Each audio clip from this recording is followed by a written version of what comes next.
Hi guys, all almost 100 of you. Huh.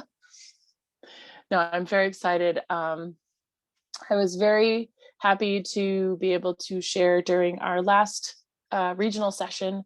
And so when Karen asked me if I would be willing to teach again, I said, of course, because I love it. And a lot of you know that I've been doing the tag projects with the classic tag book and videoing out the women's tags because there are a lot less videos made of that. So I've become very comfortable with tags. And if you've met me or sung with me at a regional event, you know that I really enjoy teaching tags.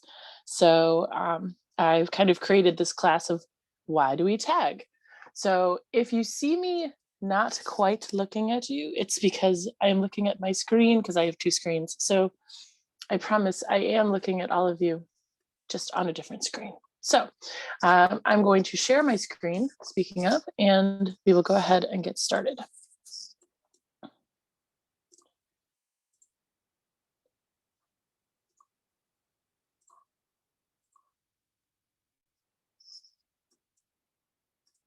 All right, so tags and all that craft. As Alex said, I sing with Voce Millennium. I am the interim director of Valley Shore, and I direct Mosaic Mixed Harmony and BHS. I don't know when I sleep. So, tags. Why do we teach or sing tags? Well, they're instant fun. You blend your voice with others while locking and ringing awesome chords. I mean, how we've totally missed this for the last year now. You know, this singing together idea, and tags are the backbone of being able to just instantly pick up 4+ other voices and sing just about anything pretty darn quickly, because most of them are pretty short and they're pretty easy to learn. And so tags give us this ability to quartet or, you know, very large quartet VLQ with a ton of people without a lot of preparation, which is really fun. It's almost like having a dance card. You know, you can walk around and you can tag with so many different people, and you don't have to be in a set quartet or a set chorus and learn an entire song and an entire interpretation. We learn to hear and identify chords and chord progressions used and not used in barbershop singing. So most chords are barbershop based, or most tags are barbershop based. And so they have those chords in them. They have that good standard barbershop sound. And so as you're learning, tags are a great way to really get comfortable with the chords that are used in barbershop. And you know, start to notice that there are certain chords that aren't used.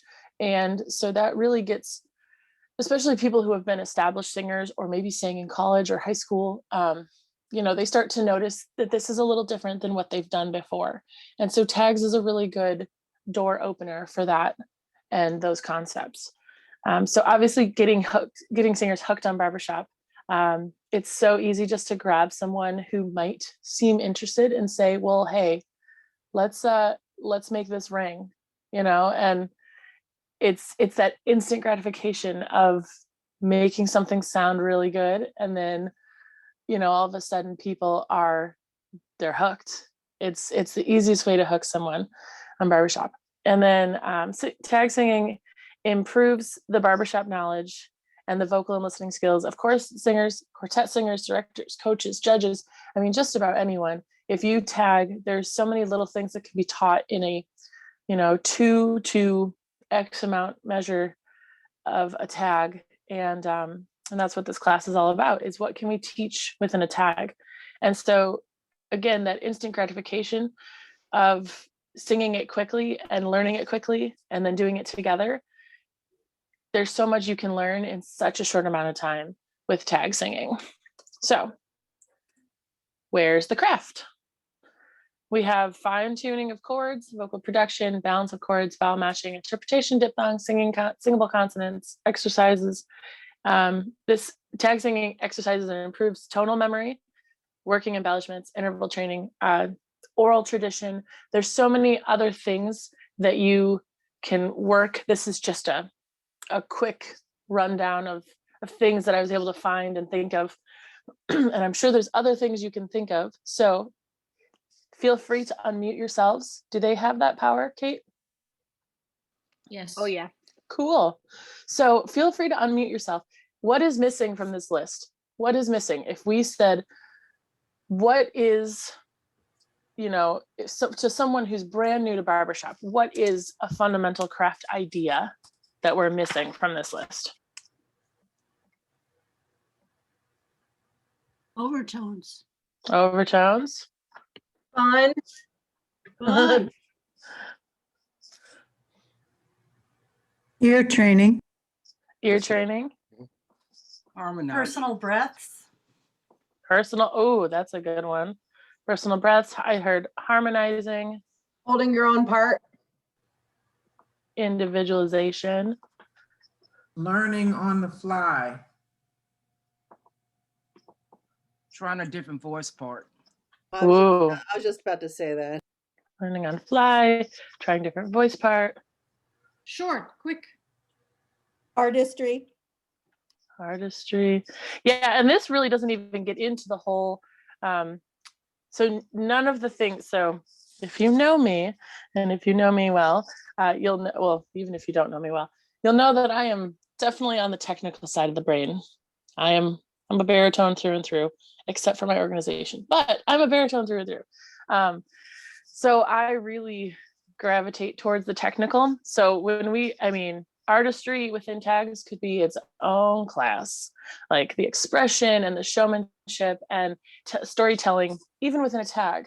It's such a short amount of time and such a short song, if you will, but it can be taught in just a few words. So that is an amazing list of almost just as many things as I was able to come up with. So what I want to do now is I want to actually go through some of these tags. So what I've done is I've picked 3 of the tags that I have taped on my YouTube page. And we're going to talk about these tags. We're going to learn these tags. And then we're going to really apply that craft as we sing them. So the first one I picked is Sunshine is Bidding the Day Goodbye. And what I did was I picked an individual craft piece for these 3 tags. Because I don't want to overwhelm a new singer. So if I were to bring a new singer into a tag group and say, hey, let's learn this tag. I don't want to say, okay, but think about this, like we do in chorus, right? We're just getting them started. Or even, your regular member, you don't want to, because like someone said, fun. It's still got to be fun at the end of the day. So this is one of my favorites. It's called Sunshine is Bidding the Day Goodbye. It's not very long, as you can see, right? It's only 4 measures. Technically, if you made these notes half their value, it could be 3 measures. So it's a short little tag. The name of the tag is all the words we sing. Sunshine is bidding the day goodbye. But I like this one because in 3 short words, you really understand the full scope of diphthongs. So can I see you all? I definitely cannot see you all. I can see enough of you. So raise your hand if you have ever sung a tag at an event. Yeah.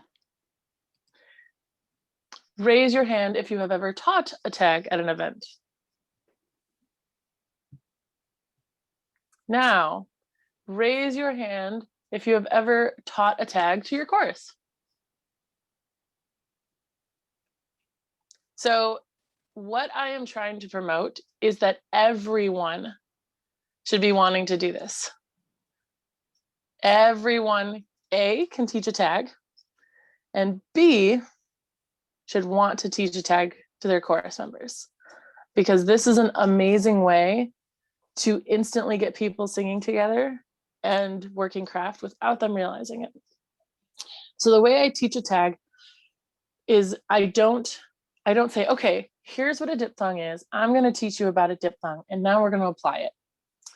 I use tags like this to demonstrate how that should sound and what that should look like, and then kind of coach them through that. but without ever saying the word diphthong. And you can do the exact same thing with your chorus.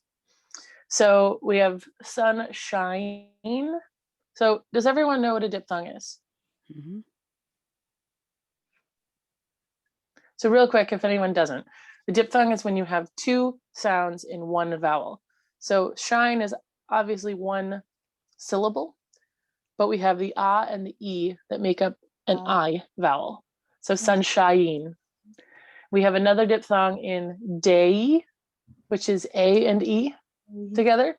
And then we have another one in by, which is another I vowel, but it is again an ah e. So you have sunshine is bidding the day goodbye. And luckily the chords are easy enough that you can work on the diphthongs and you're not working on tuning and vowels and notes. So the way I teach a tag is I normally teach, and I'm kind of jumping ahead of my order here, but I normally teach the melody first so that everyone else can tune against the melody. And so I also, excuse me, I also do that in my video or in my my tag videos online. So what I'm going to do is I'm going to let this play. We're going to learn the tag, and then I'm going to ask volunteers if they would like to sing, and we will sing against them. And we will be looking for superior diphthongs. So here's the tag. Is bidding the day goodbye.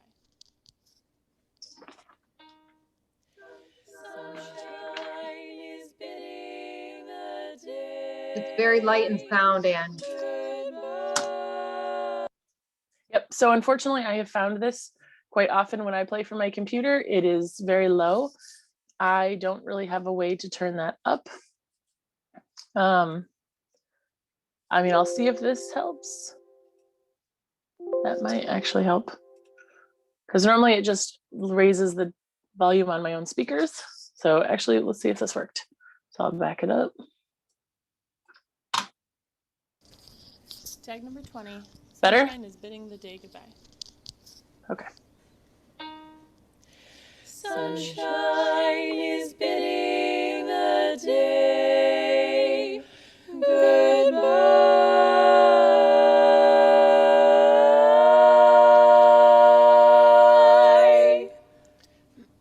Lead alone.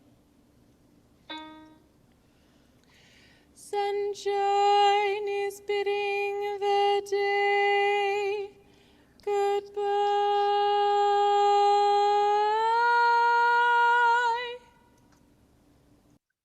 So as this track goes through, I encourage you to sing each part along with the track.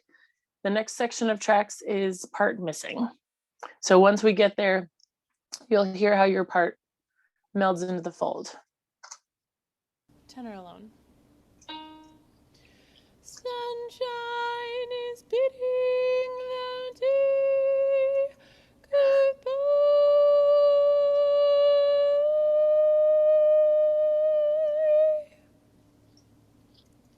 Baritone alone. Sunshine is bidding the day goodbye.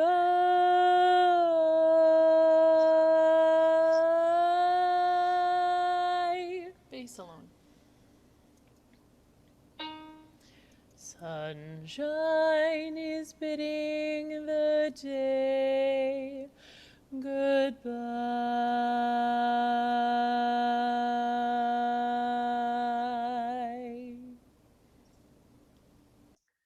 Now, before we go into the part missing, did anyone have any questions about their individual part or about another part?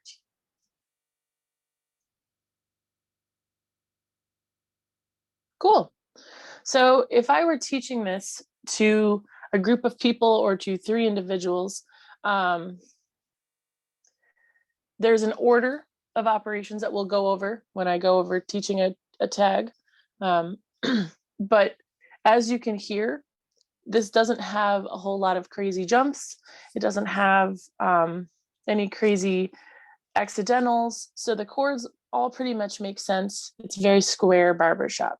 And so that's what I would definitely tell a group that I was teaching this to, or if we have a newbie in the group, someone who's, brand new to barbershop, I'd be letting them know, like, this is square. This is what you would hear, for your standard contestable, your very square barbershop. So the next section of tracks on this video are the part missing.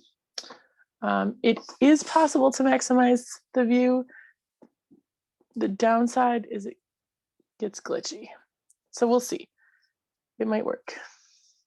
That should be better.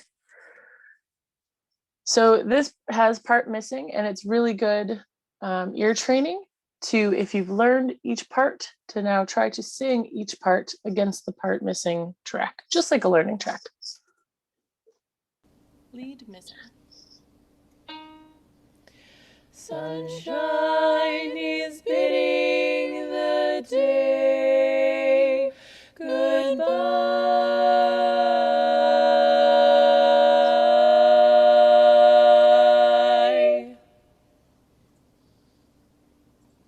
Tenor missing.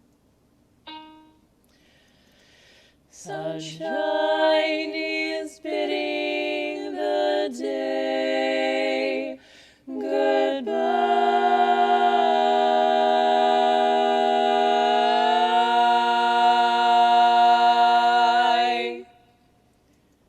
Baritone missing.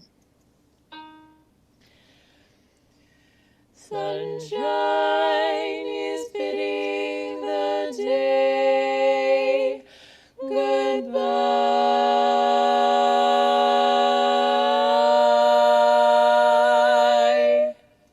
And bass missing. Sunshine is bidding the day goodbye.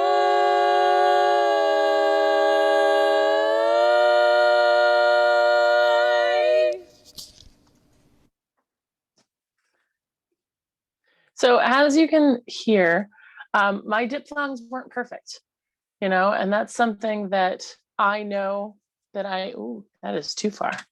That's something I know that I need to work on in those tag videos, but also something that, as the group sings that tag, that's something I might point out.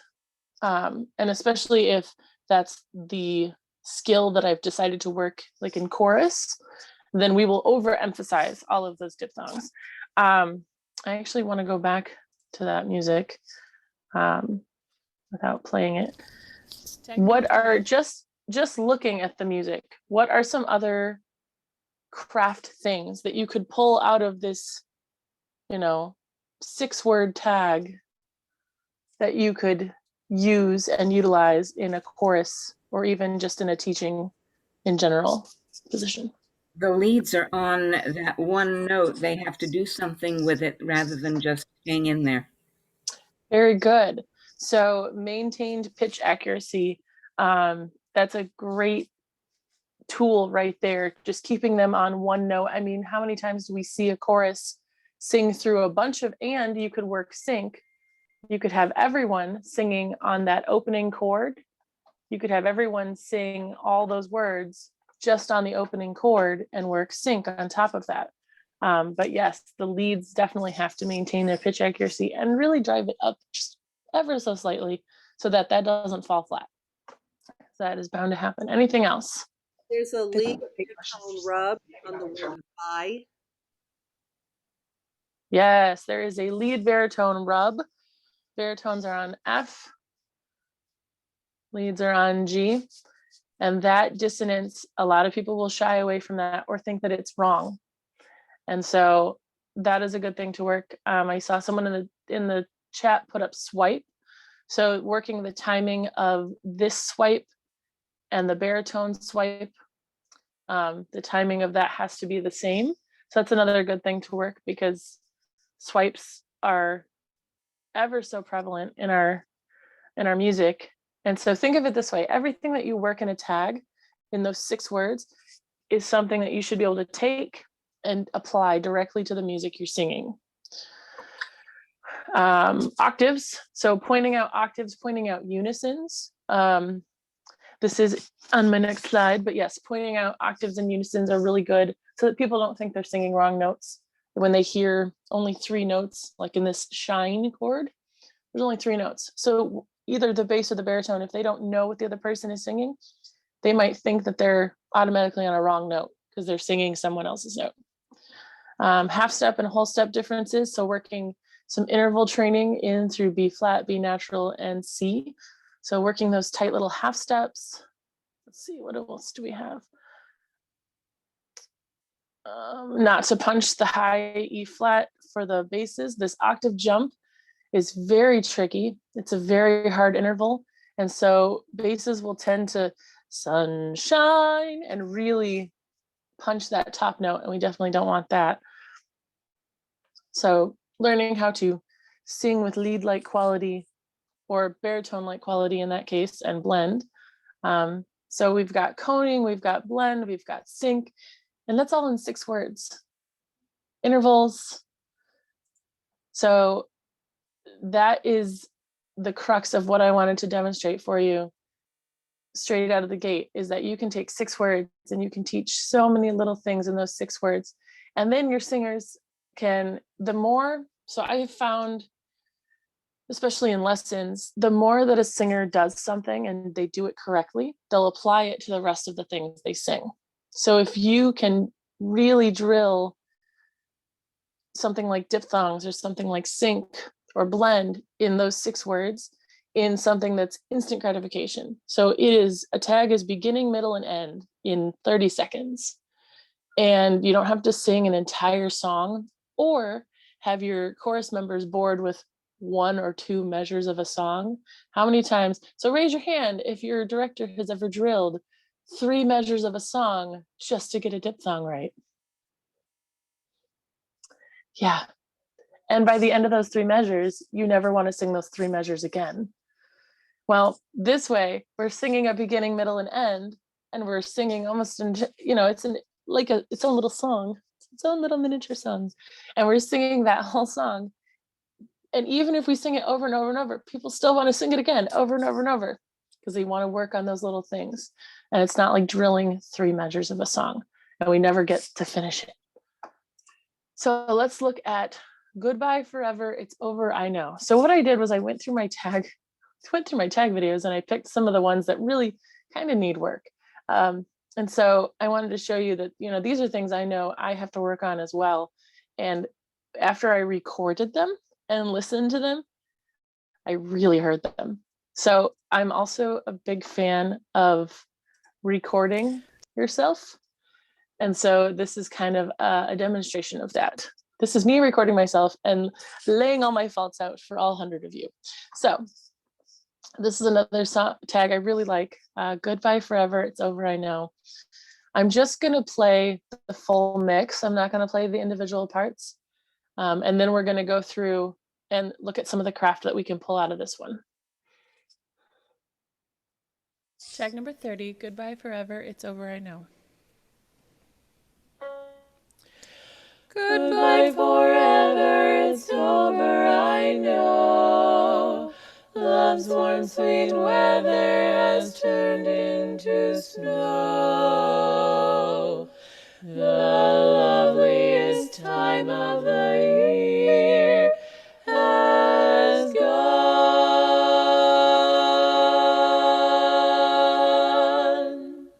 Lead alone.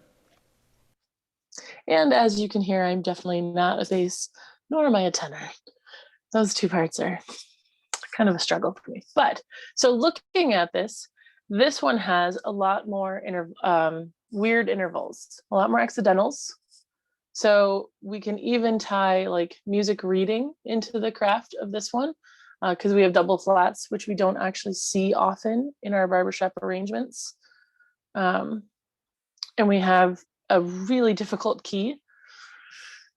But the cool thing about tagging is you barely ever know the key and you barely ever know of the accidentals. I believe in oral training for tags because it's the foundation of where we came from in barbershop. It was people that sang music and sang this style by ear. And so tags being taught by ear are really good like passing on of that tradition. And so I personally prefer not to give out music when I teach a tag to a group of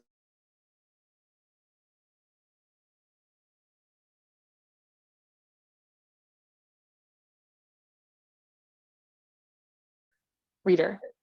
If they get accustomed to learning it by ear, you're only strengthening those skills. You're strengthening the ear skills, you're strengthening hearing that tonal center, because you have to basically start and end on do. Very rarely is there a tag with a key change.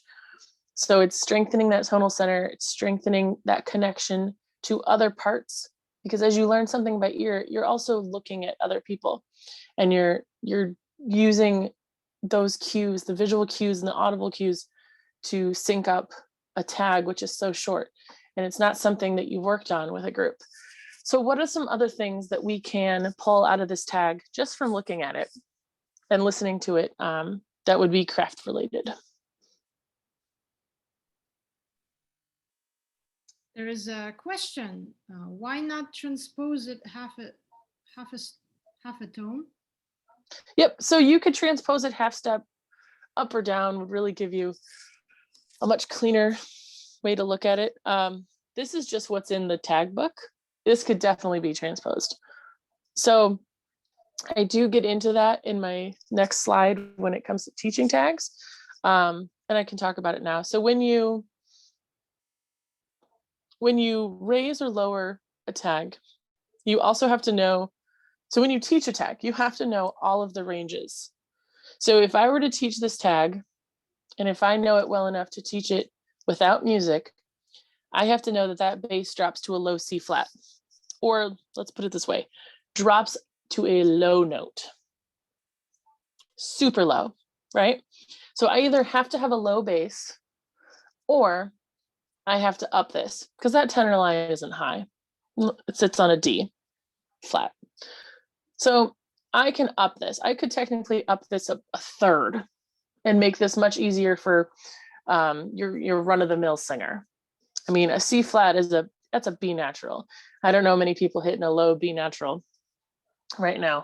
And so, maybe Quay. But Hey, I'm close. and Beth is close. We know So, Quay can. But so you have to know the ranges. You have to know if it has a super high tenor part. You have to know if it has a super low bass part, and you have to be able to move that key.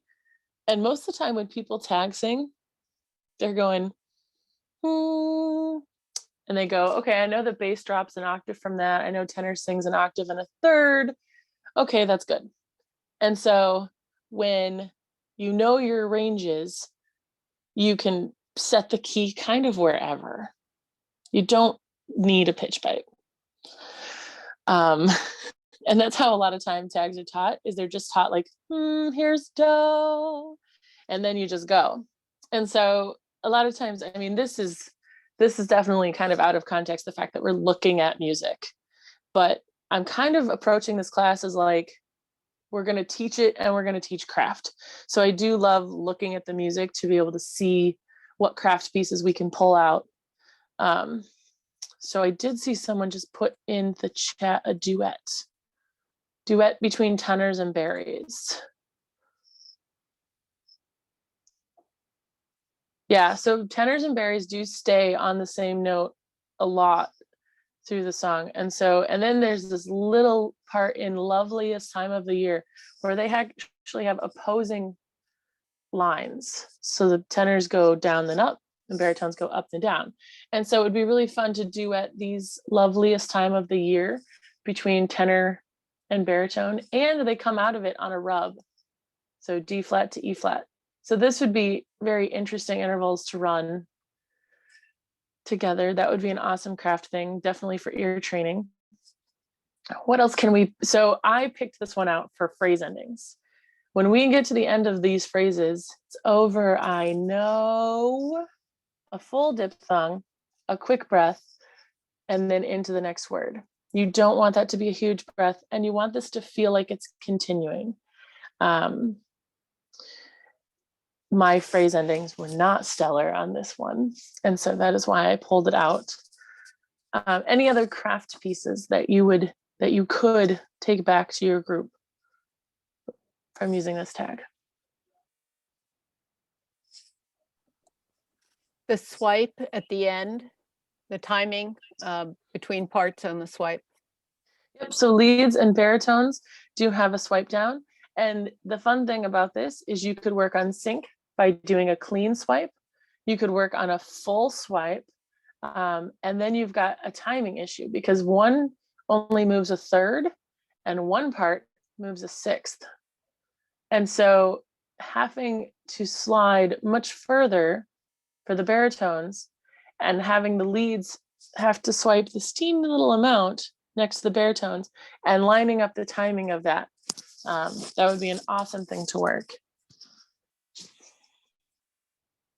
I saw something else in the chat. I need to just keep this open.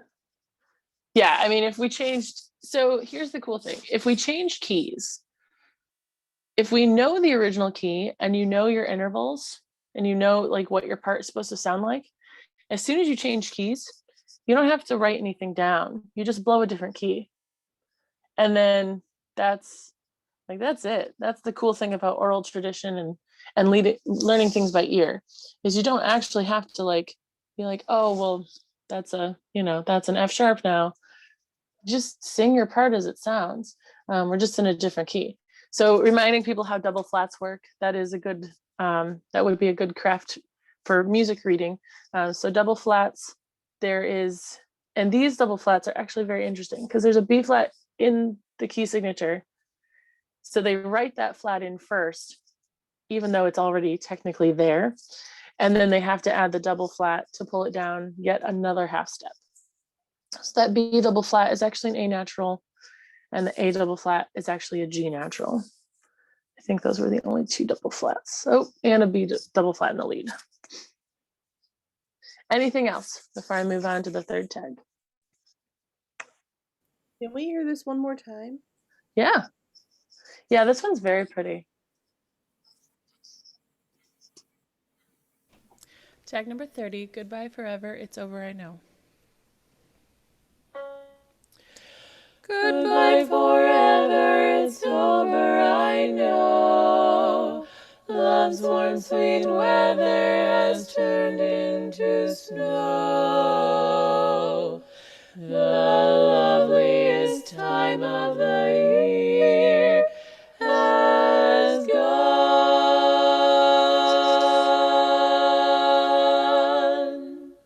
Lead alone.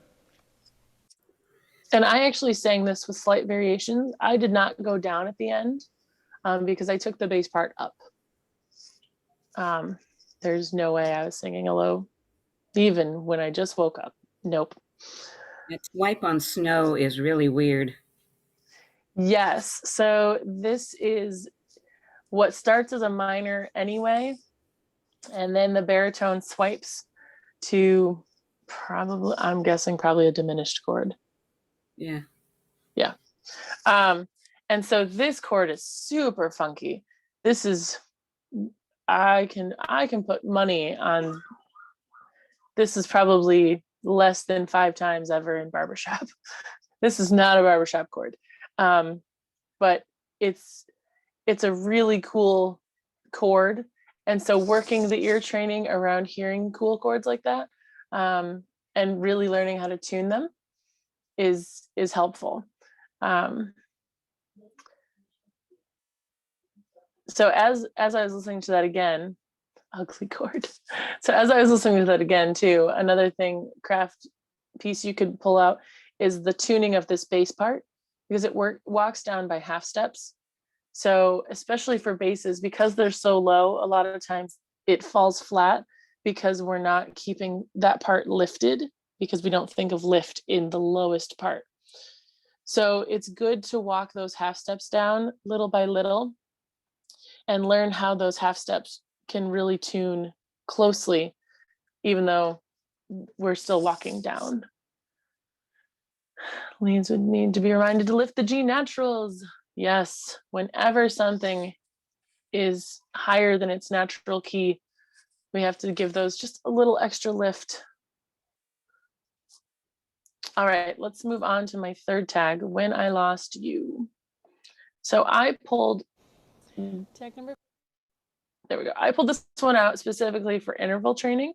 You'll notice once it is no longer green, 53, that it has a ton of accidentals. It is just chock full of accidentals. So being able to hear, and if you attended my class on intervals for Winter Regional, or not Winter Regional, the week during New Year's Eve. Geek Week? Yes, Geek Week, thank you. I taught a class on intervals. So this would be a great piece to take back to that interval training class and, work out half steps, whole steps, and those intervals in your individual part. So I'm going to play this one through too, so you can hear. So now you're seeing it. So now you can hear how those intervals really play into each other. When I lost you. This is going to be a little faster than you would normally sing this in a quartet, only because it is so long.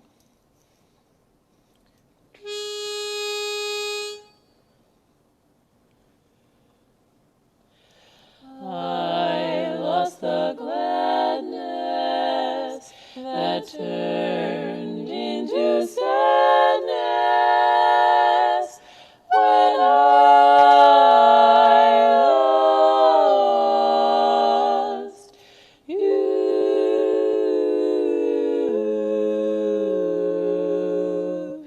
When I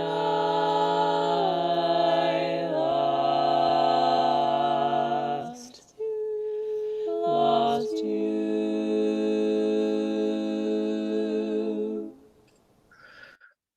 Now, obviously, when you're singing a tag with a group of people, you want, if you do have music in front of you, you want to get off music as fast as possible.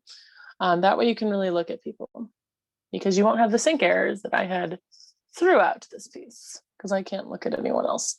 But yeah, so you can work sync on this. There's a ton of these swipes throughout, and so you can work the swipes like we talked about in the previous tags.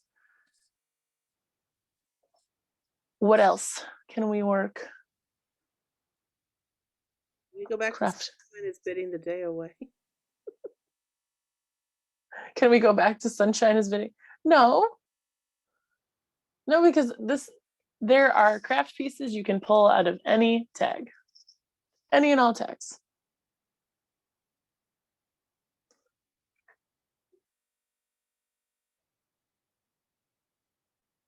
What else craft wise would What you pull out about of this? what about the baritones walking down all of those half steps On you?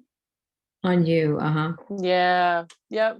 So baritones and basses, you could duet that because they're in half steps, especially for the first three notes. But baritones, as you get further down,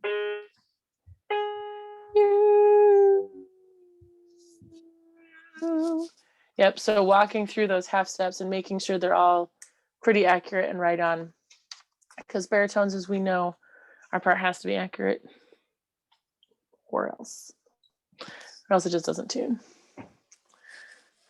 So another thing I would work personally, I would work the C in I and lost, how baritone has one note and the other, lead has one note here, but then in lost, everyone else is moving. So baritone actually has to tune this note twice. And so that's a pretty cool ear training thing, is on this note, even though baritones would think, well, I'm just posting, baritones are 100% never done tuning. So you have to tune your G to this note, this chord here, even though you've already tuned it to this chord, because it has a different place in this chord. So it might need to be a little higher, it might need to be a little lower.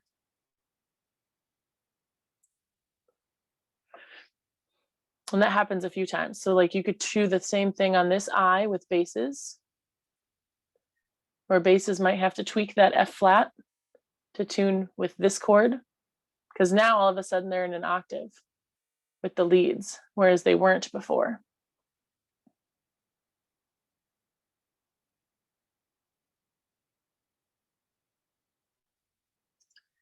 So I picked this one for interval training. It would also be good for phrases. And this one would actually be really good for that artistry and really teaching the emotional connection to the words, the songs, because it does have a little bit more bulk and a little more depth to the words. And so this one you could almost treat as like an exercise where your chorus face lines up in 2 lines and you face each other and you express to each other. This would be a really good tag for that. Or if you're cross quartetting, to make sure you're really showing the expression of the song and storytelling.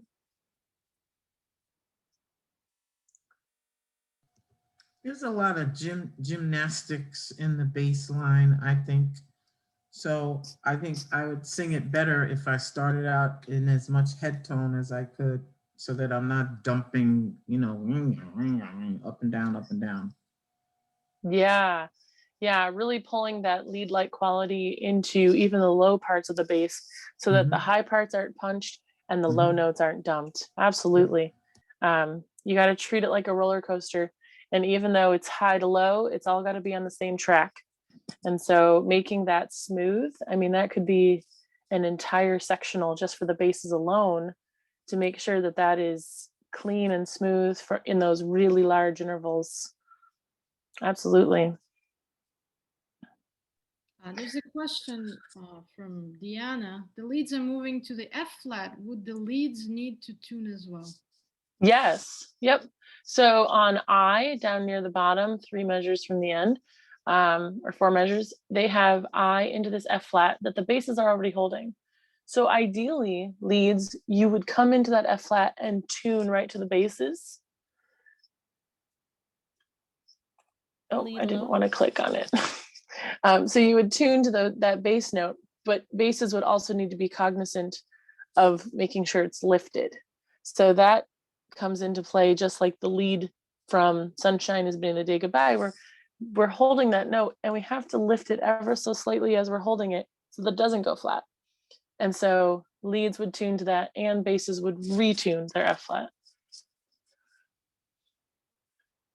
Awesome. So I did record The Impossible Dream.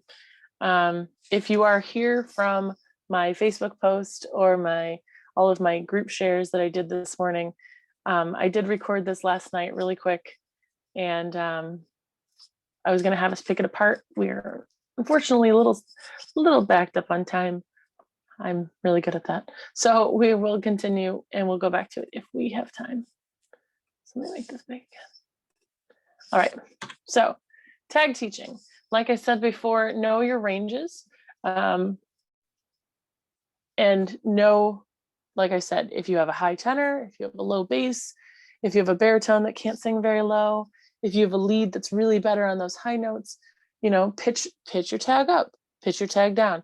There's nothing that says what key you have to start in or what key something is sung in. If you find a key that's comfortable for all your singers, run with it. So we can vocally give the key, or a lot of times what people will do is they'll find a key that works and then they'll find it on the pitch pipe. They'll say, oh, that's about an F. Let's just blow an F. So that way you have something you can go back to every single time instead of someone having to try to keep that F in tune. So I do believe in teaching the tag at the correct tempo at least once. And that way everyone can hear what the actual tempo and pacing is supposed to be, especially if it's a ballad, which most tags are. But if you teach that tempo at least once, that way if you have moving notes or held notes, they know what the timing is for those held notes. I enlist more experienced barbershoppers and taggers to teach or reinforce parts. So if I'm teaching in a large group and I know that I have a bass that's really solid on this part, I'll be like, here, you sing with basses, and I'll teach the bass part.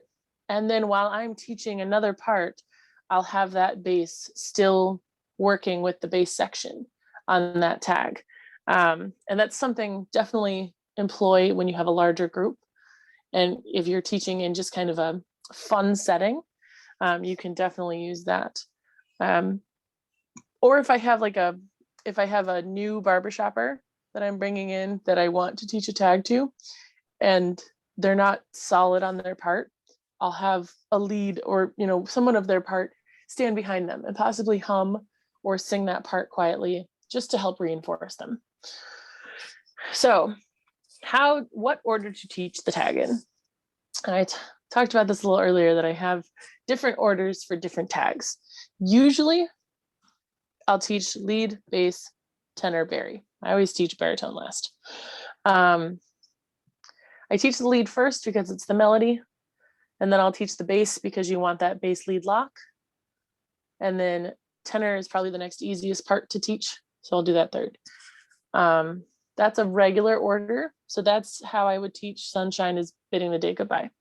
If you have a lot of moving parts within tags where people are posting over it, like cry, I won't teach the lead part first necessarily. I mean, cry is one word and one note, so I do teach that. But if you have a tag that has a post, I'll teach the moving parts first, so that the people that have the post can hear the moving parts, so that when we get to the people that have the post, I can say, oh, and baritones have 4 notes here that you have to listen to.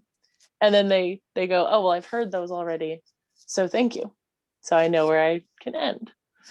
And then another way that I've taught is, if you have, say you have, 3 other people, it's me and 3 other people, and 2 of those people are experienced taggers and experienced barbershoppers, and 1 is brand new. I'll say, okay, here's your part, do, do, do, do, do. Here's your part, do, do, do, do. And then we'll focus on the new person, or the person that's singing the more difficult part. Or if you have like a quick learner or a music reader that picks up oral stuff fast, I'll teach it to them first, and they can hum their part while I'm teaching the other parts. And I don't have to worry that they will need their part, repeated a few times. I know that they've got it, and then I move on, so that I can spend my time with someone who might need their part repeated a few times. And then for longer tags, teach one section of the tag at a time. So like a tag like Superman, if you need to be loved, here I am, hold my hand. Normally I'll stop there. I'll teach that entire portion to all 4 parts. We'll sing it a few times. We'll get it nice and steady. And then I'll teach the tonight, I'm here tonight section. So there's definitely 2 separate parts to that tag, and I teach them separately to all 4 parts. Tag teaching continued. Like we talked about in another tag, let singers know if they're unison or octaves, because if they hear someone else singing their note, they'll be tempted to try to find another note because they feel like they're wrong because someone is singing their note. Let singers know if they are singing a dissonant interval, and which part they're dissonant against. We talked about that in another tag as well, because it's really important to know, like, you will be rubbing. This will be right next to each other. Because if we don't tell people that, they still, again, might think they're wrong, because even though we sing dissonant chords, that dissonance might be in the lead, it might be in the bass, it might be in a part that doesn't normally have a lot of dissonance. Allow others to hum their parts while teaching the next part. So we don't generally do this in chorus. So when we're working with a part, we're working with a duet, we kind of ask everyone else to, be patient and stay quiet so we can hear what the other 2 parts are doing.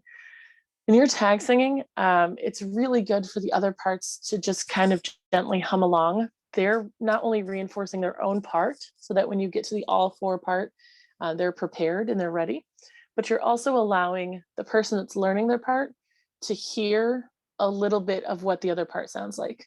And that way they can match up with what that other person is singing. And then I've talked all through this class about the oral tradition. That written tags is helpful, but it's so good to just learn and then sing without the music. because you can work so many other things and you're visually connected with the other tag singers. So before we go back to Sunshine is Bidding the Day Goodbye and actually sing it live, any questions? Are we doing Impossible Dream too? I can jump on that real fast. So like I said, I recorded this earlier. Let me get out of that. Recorded this earlier this morning at like 2 a.m. Yes, I work nights.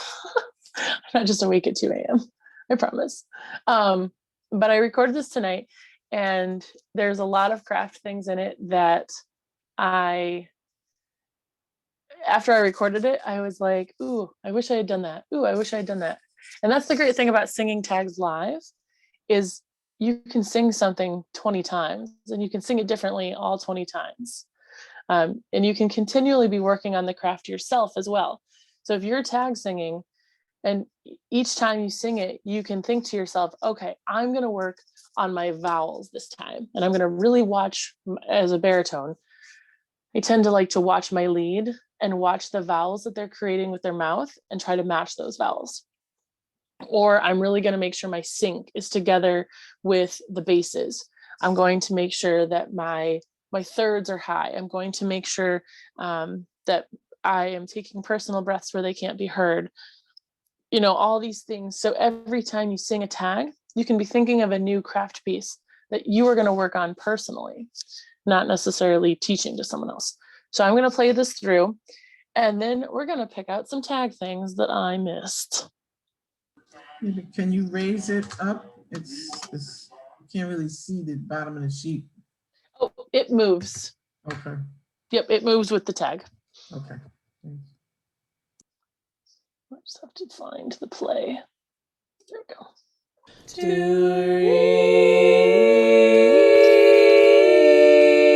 reach the unreachable, reach the unreachable, reach the unreachable star,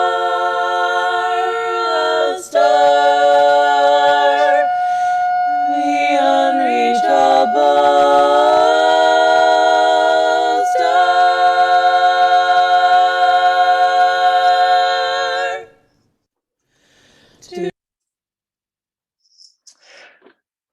So unfortunately, the only note that isn't caught is that last bass note.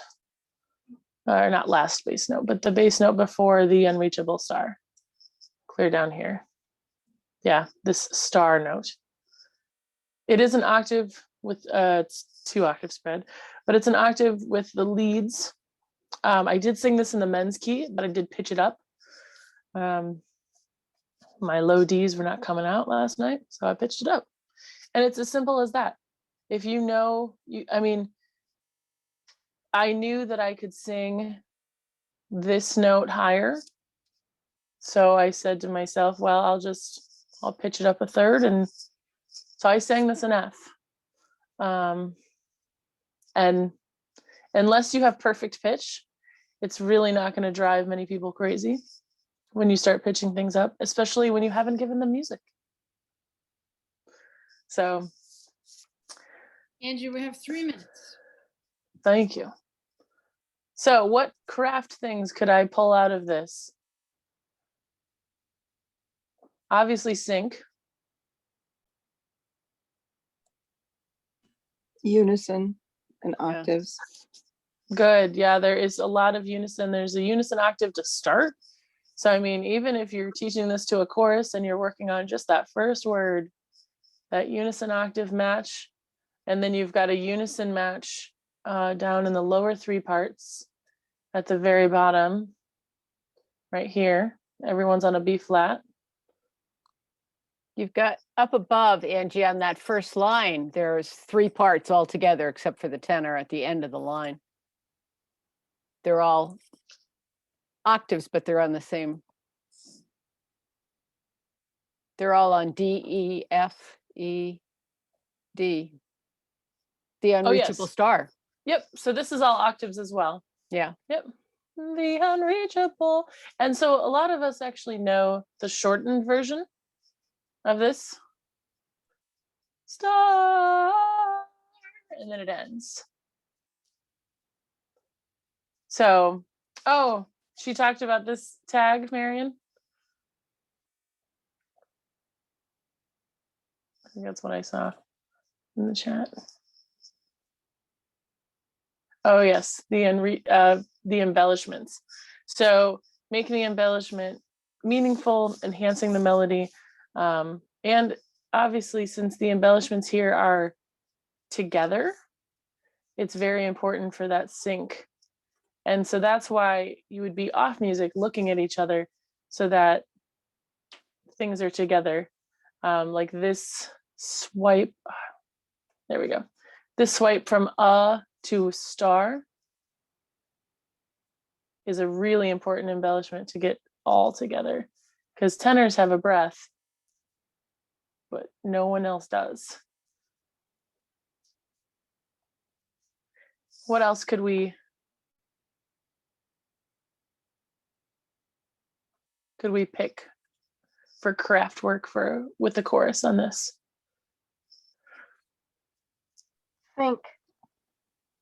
Sync, yep. Especially with these rhythms. Yep. Reach the unreachable, reach the unreachable. And so within that sync, you can talk about vowels, because you'll want to make sure that your vowels are nice and elongated, and you don't want to clip those words. Reach the unreachable, reach. So reach the unreachable star.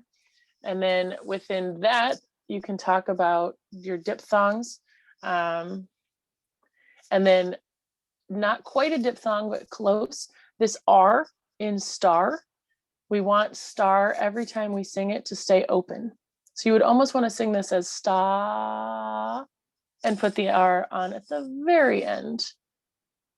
Like if I was teaching this, I would teach this as sta ra. S-T-A-H-R-A. And that's something that we do in barbershop all the time to elongate our vowels and not clip our words. So that's, I don't even know what that would be called, but that's a huge craft piece as well. So if someone wants to create a name for that piece, have at it. Yeah, and when you're singing one word with different notes, like star, that can be a problem. Yes. Changing Keeping the that vowel with the notes, Yes. Oh gosh, that happens all the time too. Yeah. Yep. So keeping your vowel the same, especially if you're going across registers. If you're going between your chest and your head register, keeping your vowel consistent so that other people can match your vowel. So tenors, luckily, you're not changing your note, but you are up high. So if you start to run out of air or you start to struggle with this high note, you might start changing the vowel or adding the R in without even noticing it. You might not realize that you're doing it. So keeping that vowel nice and pure all the way through this, and really that high, tenor should probably be on a st, S-T-U-H. So vowel choice is like a whole another class. There's so many classes on craft. It might also too be worth trying to even leave the S off and just make it t and just let it fly and be really focused, because the placement of the S with your tongue might slurp your sound into the back of your mouth, which is not where you want it. The unreachable tar, because the words are pretty well known. So I like it. So if we have tenors that we know might sit back a little bit in their sound and we want them to be forward and pingy, take that S away, just have them sing ta until they get to the very end. And the nice thing too about this tenor note is everyone's singing the same word. And so at the very end, you could even have tenors just keep that open, ta, and have everyone else put the R on, which is something that we do a lot in barbershop as well. Anything else or any other questions? I'm going to stop share so that I can see all your lovely faces. Was there anything else or any other questions that anyone else had?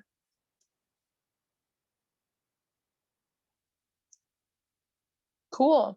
So hopefully in this short class, you guys have all kind of gotten the idea that craft can be taught short, long, or otherwise, and that even the shortest little tag has a ton of craft in it.